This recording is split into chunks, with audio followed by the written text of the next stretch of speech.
Hey team, welcome back to another fuck guys. Okay, wait. Let me lock in. Okay.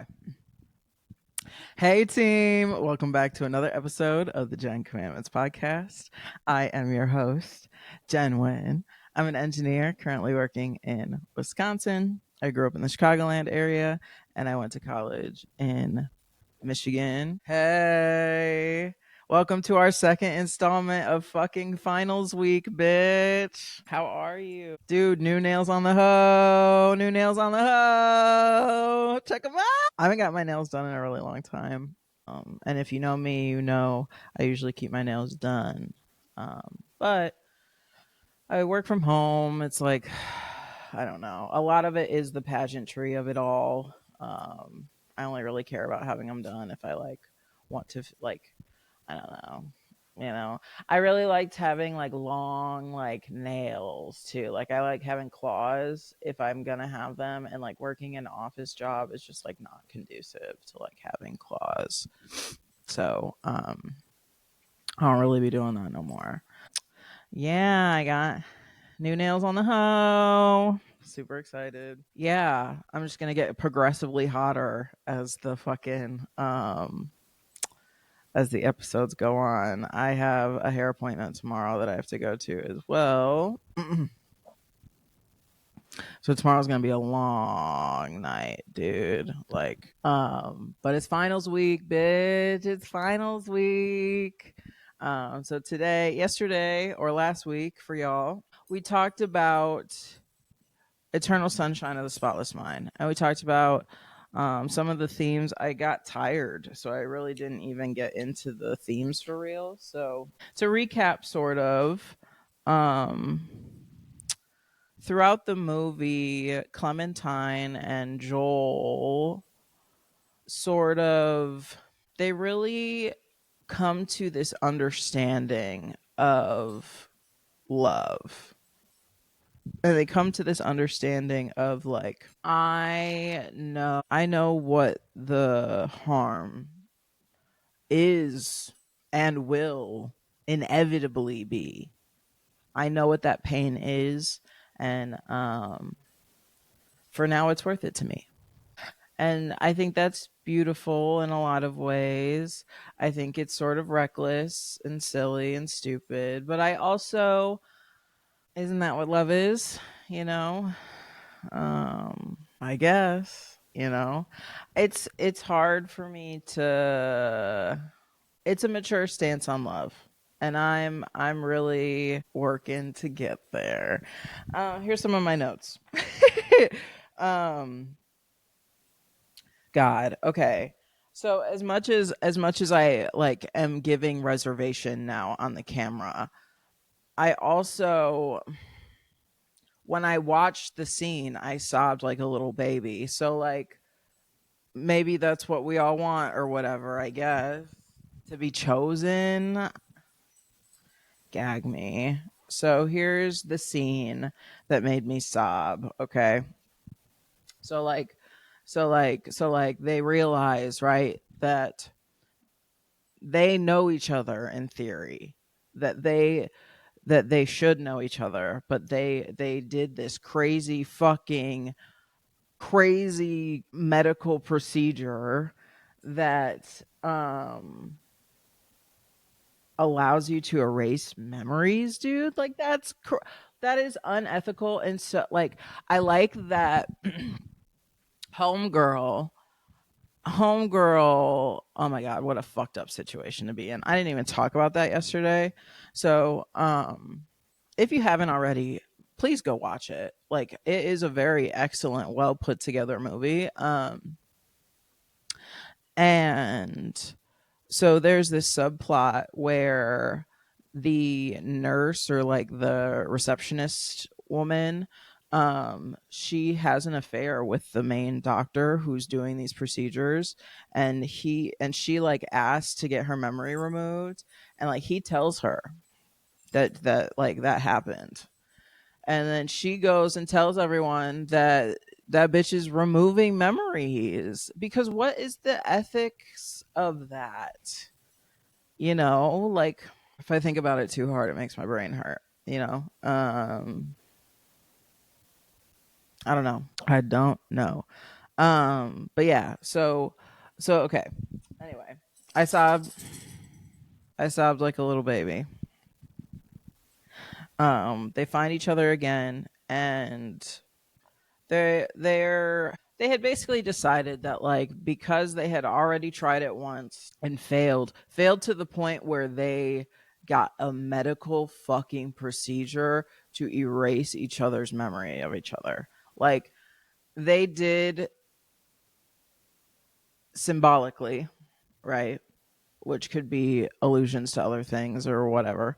They did the worst thing that you can do to one another. Like, you really got to hate. You have to have some hate in your fucking heart to want to erase somebody from your memories.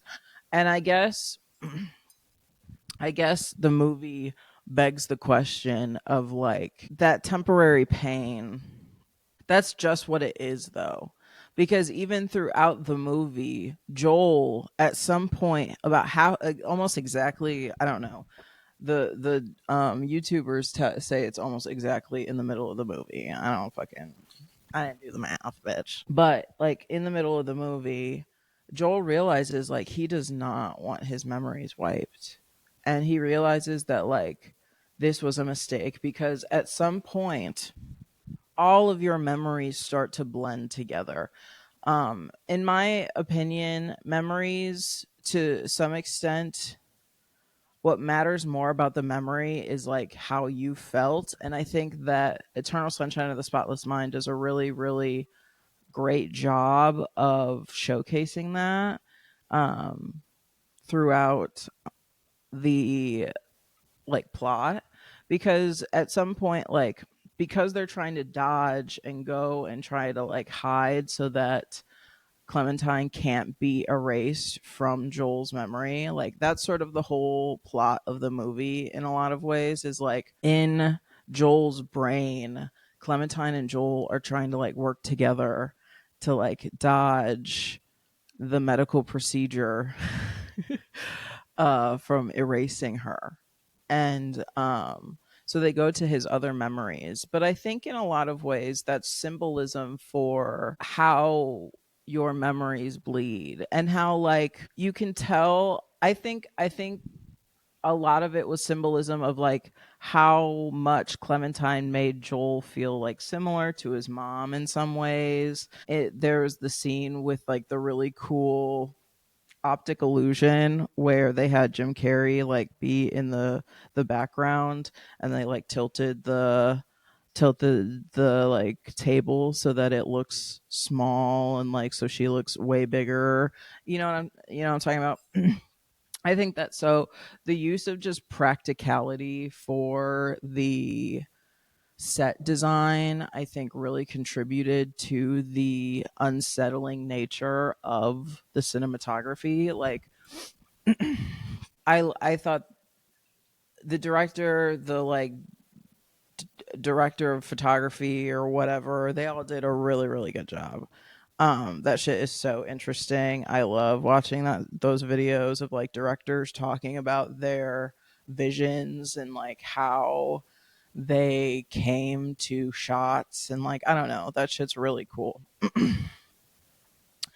And so I don't know. I think all of that was symbolism for how, like, for me, in a lot of ways, the people who, like, I have negative emotion towards, is, like, the only thing that I feel towards them is unsafe. And I think Eternal Sunshine of the Spotless Mind really touches on that in a lot of ways, where, like, more than anything, when you're feeling a negative emotion, you're feeling unsafety, or, like, upheaval in your emotional state.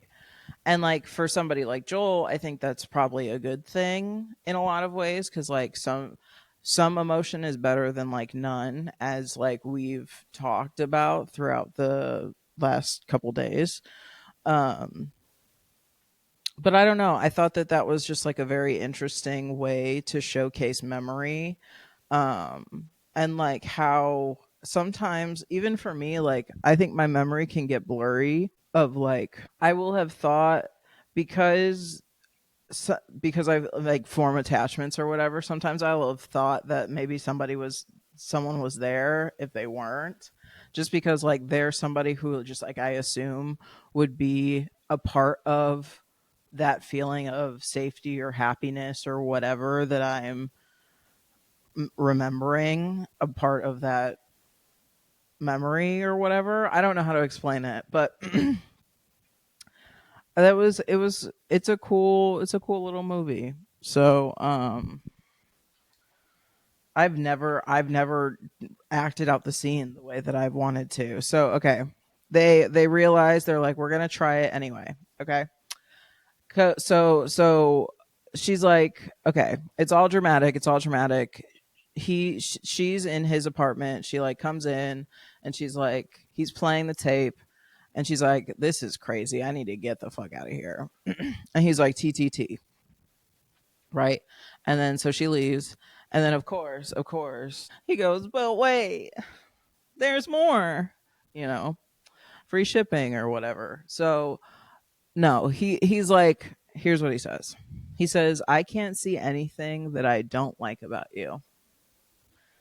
And Clementine, listen, as a girly who truly just like wants to feel accepted by like regardless of the circumstance, just like accepted, maybe not judged. And like if I am being belligerent, call me on it, but also like with grace, you know. Um I hearing something like that of, well, for now, why not? You know, um that's very affirming, you know. So that made my little heart happy for Miss Clementine. She said, but you will, you know, you'll think of things and I'll get bored of you and feel trapped because that's what happens with me. And I like that's the moment of reflection for her. Is like she's like, yeah, duh, I'm fucking irrational and impulsive. You know, that's just who I am. You know, and like the quicker that you can accept the things that are inherently true about yourself, the quicker you're going to set yourself free and like be able to hold these honest relationships with people of like, hey, sometimes I'm avoidant. Sometimes I'm going to not talk, and I, you know, or whatever. You know, I can try to communicate, but for now, I this is what I'm working with, you know? And like I don't know. That's I really liked that that was the response. And then Joel said, "Okay." And truly, that's all you need. Is like you don't like as a woman who could be typecasted, right? As such. As a woman who be struggling and like just struggling to feel like they're not a burden. I think a big part of the burden that is being a woman who feels things to their fullest extent is that like you have to carry that everywhere with you. Like you don't, and it's not a choice though in a lot of ways. Like I can't help, like there are certainly tools that I'm using to help with like emotion regulation or whatever, you know. But like we're going to have to talk about it every time. Not every time probably, but like I like talking about shit. Let's talk about it, you know. And And I think that like that comes from a lot of things, right? So like both are operating out of trauma. Clementine's operating out of trauma, Joel's operating out of trauma, and they're a little incompatible. Like, but they're both, so long as they're both willing to work on it, God bless them, you know? I wrote, I put mature stance on love, and then I underlined it, and then I said conscious acceptance of love's impermanence and difficulty. It's not Hollywood romance or happily ever after. They're choosing each other with experience, connection, and vulnerability, knowing that pain is a part of it. That, like, no, love is not the amount that you're willing to suffer for a person, but love is suffering in small increments so your partner can suffer less in small increments. You know? Does that make sense? I don't know if that made sense or not, but pretend like it did.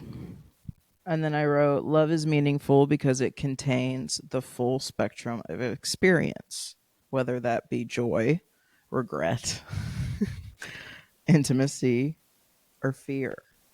And I think fear, if you don't work on yourself, the fear is like putting up walls, right? It's like, I am going to trap myself in here so that nobody ever meets the expectations. Nobody ever like can disappoint me again. Right? What I learned recently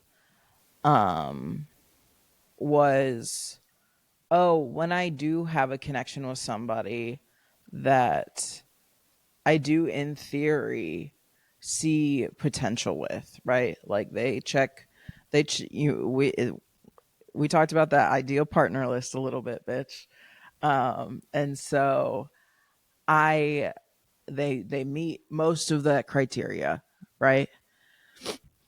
When you find somebody like that, it's worth it to work on those triggers, right? Or and even when it's not, when even if there's not somebody who's allowing that emotional safety or whatever, I mean, it's worth it to work on it regardless. I just find it, or I have found it so very difficult to practice, and like I didn't realize to the extent that I was holding myself back by like isolating myself, I guess, because I like for a large time, and to a large extent for a while, I've felt very much like too damaged.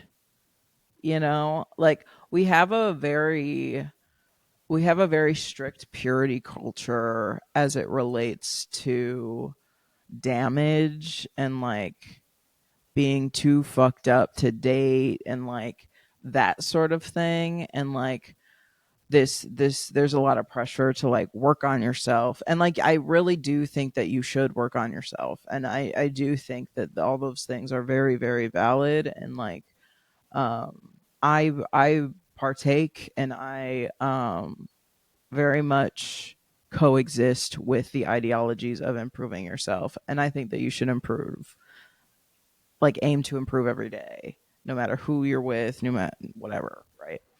But I didn't realize how like there's only so much that I can heal while isolating. No, that means I have to step out into the world and like put my heart in a position to be like hurt.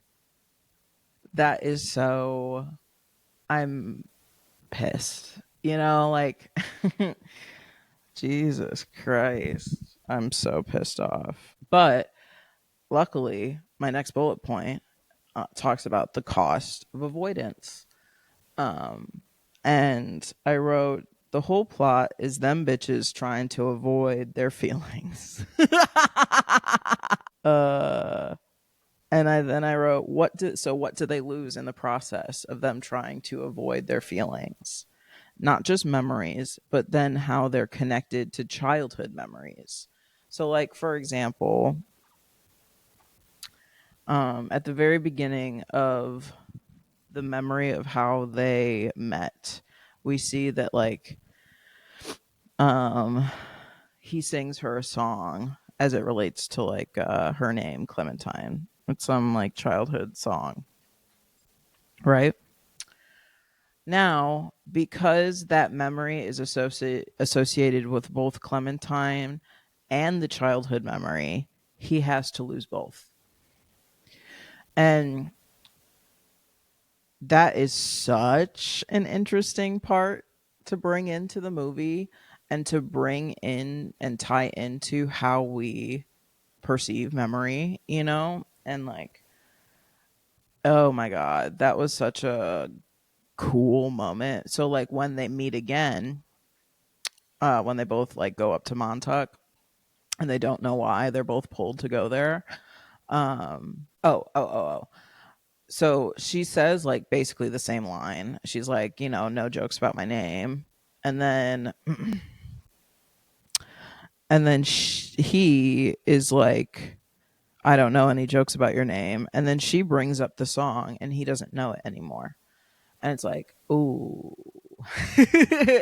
Oh, you know, like, because not only are you erasing like a whole person and like everything that they taught you, you know, everything that you gained from that emotional experience, um, you're then erasing like parts of yourself, you know, parts of your identity.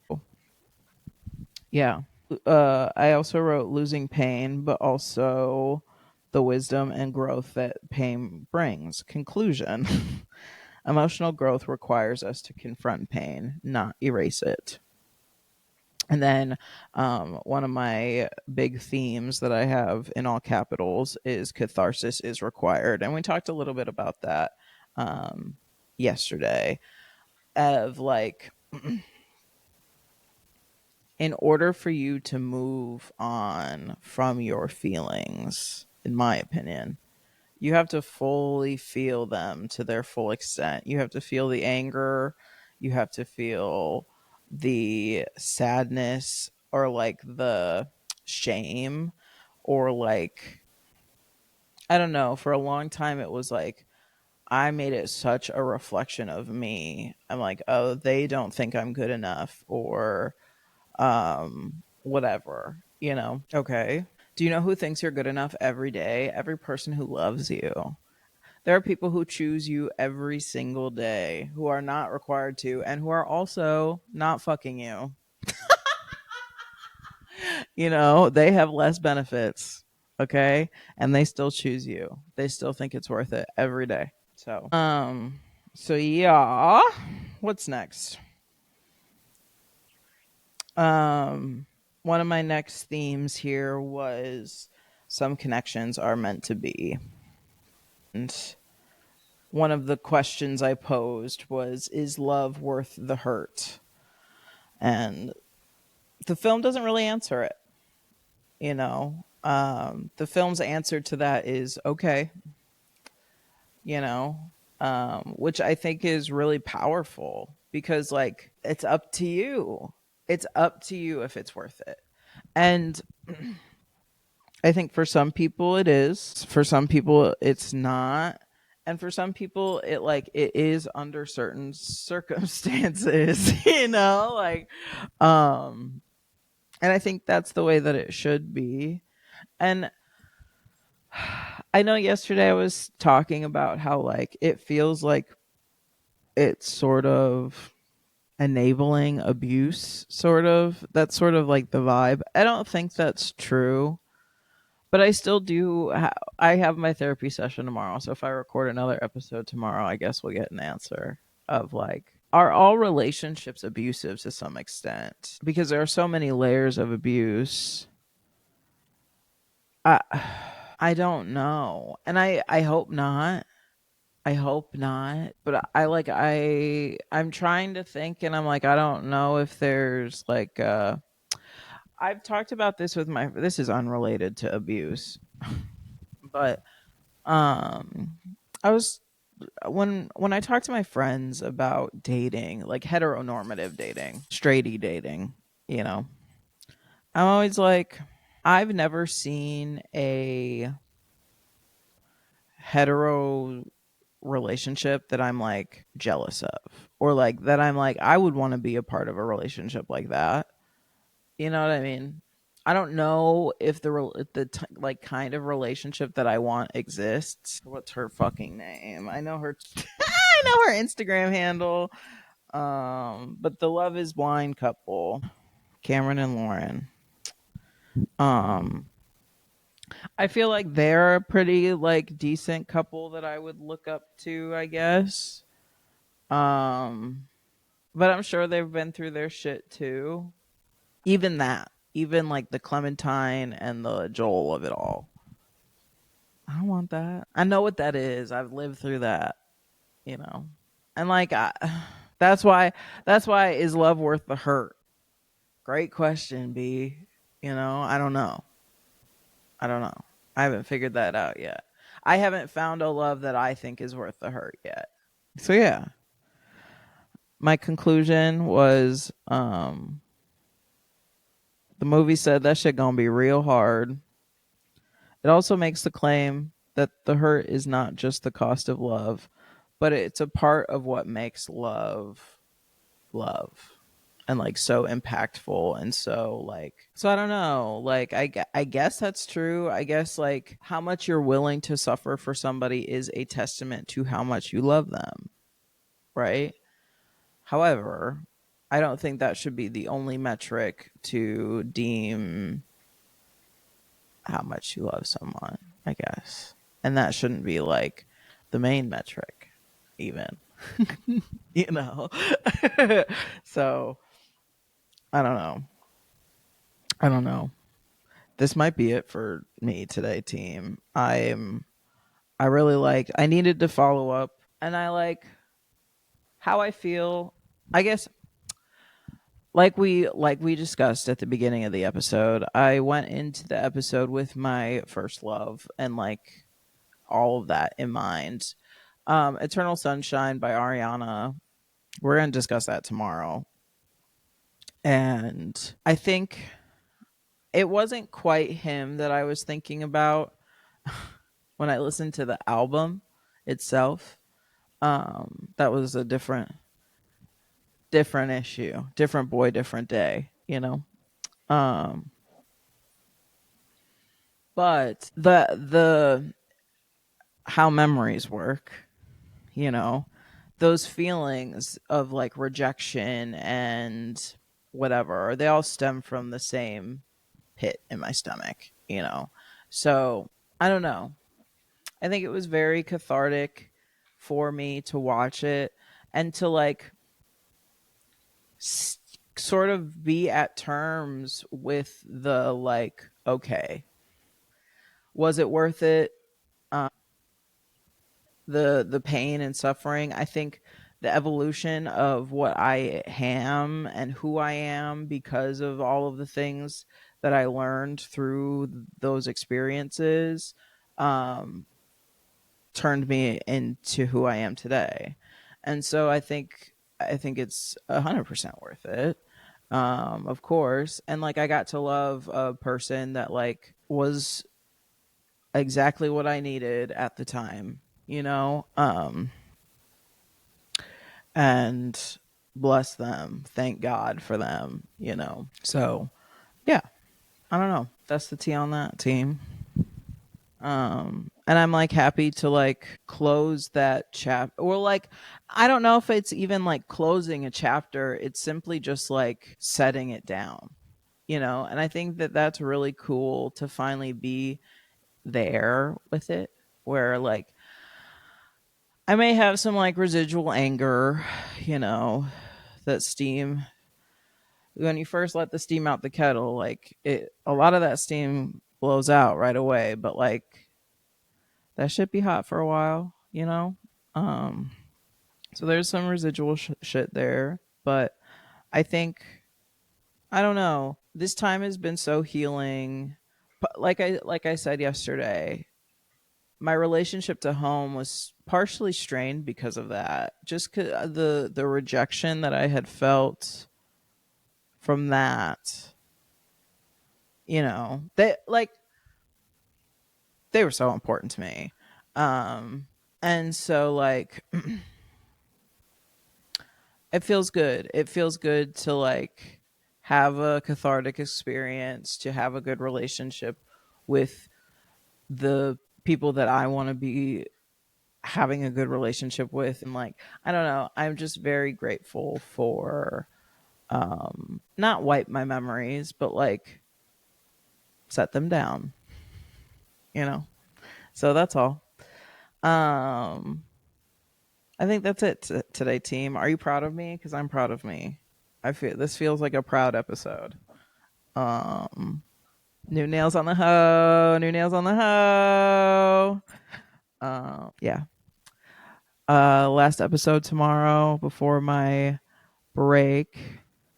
Before I come back, hot, sexy, renewed, and even funnier than before. Um, Wash your face, drink some water, and clean one item today. Set up a little timer for maybe about 30 minutes. Clean as much as you can in that time. Put on some music. Be like, new nails on the hoe.